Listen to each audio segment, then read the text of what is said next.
thank the Chair for giving me this opportunity to intervene in this debate. I've been listening with great attention to the somewhat fractious nature of the debate. I remember the learned minister talking about Louis Armstrong way back in 1962, and I think at that point in time, the President of the United States was Richard Nixon. But there was no proceedings in the Senate to celebrate what Louis Armstrong had done. There were no proceedings in the House to demonstrate as to what the great scientists in the United States had done. But we still welcome the Prime Minister and welcome the government for having taken up this issue to celebrate the achievements of the scientific community. Science is a subject that is so far-reaching that it can change our lives. But to change our lives, we have to think about innovations in science at every level. At one level is what ISRO has been able to achieve to reach the Chandrayaan and the South Pole. But at another level, we have to think about 1.4 billion people in this country and ask ourselves the question, what has science done for them? I remember in government, when I was the minister, we started a project called Project 800. That Project 800 dealt with 800 million people who almost live at the poverty line. I asked my scientific community, why do our rickshaw pullers have to pull rickshaws? Because for the kind of gasping that it results in, most of them get TB. And when they get TB, their lives are shortened. Why can't you think of a solution by which they don't have to drive a rickshaw? You may reach the moon. You may reach the stars.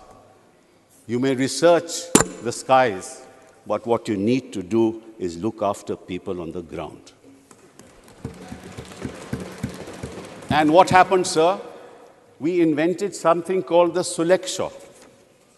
Now you have, through technology, people don't have to pull weight behind the rickshaw. That is what we were able to do.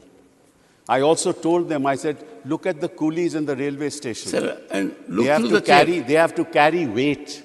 Why should they have to carry weight? Why can't we find solutions for them? Look at the way we treat our dead, the corpses, the way we carry them in the vans, and then we try to offload them. Why can't we have a scientific solution for them? I talked about doing research for common people, for planning, for things that will improve the lives of common people. And, sir, one of the problems that we have, and the minister knows it, the kind of funding that we do in research is so minimal that we won't be able to find those solutions. You may, sir, reach man on the moon, but what you have to deal with is man on the ground. May I tell you, sir, one little thing? Sir, nobody had ever gone to the Antarctica. I decided one day that let's go to the Antarctica and see what's happening on the ground there. When we reached there, sir, I cannot even explain to you the inhuman conditions in which our scientists were living. Absolutely inhuman conditions. The result was that 6 months in a year, they have to be in these closed rooms. And by the time they came out during summer, most of them had lost their minds. They came back as broken souls. Why? Because there was no communication with their families and the rest of the world. There were no toilets, sir. When a minister went there was no toilet to go to. You can't imagine how we dealt with it. I changed all that. The minister will not talk about it. We changed all that. We brought information technology. Now, sir, no. We established the Himadri station. Through information technology, through satellites, they talk to their families every weekend. We have provided entertainment to them. We provide movies to them today. Why? Because science and technology must bring solutions for ordinary people in this country. Sir, and may I tell you another thing, sir? In research, the total research funding that we have in this country is about $50–60 billion. Do you know, sir, how much China spends in R&D? $560 billion every year. How can we compete with them? We may reach a man to the moon. So it's a great thing what ISRO has done. And I think we all must celebrate it. But there are miles to go before we sleep. And it is no need to congratulate ourselves for man reaching on the moon. We will congratulate you. We will call a special session of this House when you solve the problems of the people of this country to technology. May I tell you, sir, something very interesting? I set up a system, and because of our Prime Minister, we set up this system near Delhi Gate. I told them through science and technology, without going to any house, we can find out what unauthorized construction has taken place. I actually took them to that place and showed them every morning the kind of unauthorized construction that was taking place. That project is still there, but nobody goes there because nobody wants to deal with unauthorized construction. Please. I informed them that we can actually decide what is the amount of house tax that can be paid without visiting the house. Please conclude. Sir, there are fabulous things that science has done for the common people of this country which are not being talked about today. I want to inform the House. I don't mind sitting down now. I have no problems with that. But I just want to tell you that it is time for people to realize it is, kindly sir, you know very well that we brought out the tsunami system, which is the most modern in the world. In 120 days, we set it up. It's the most modern tsunami warning system in the world.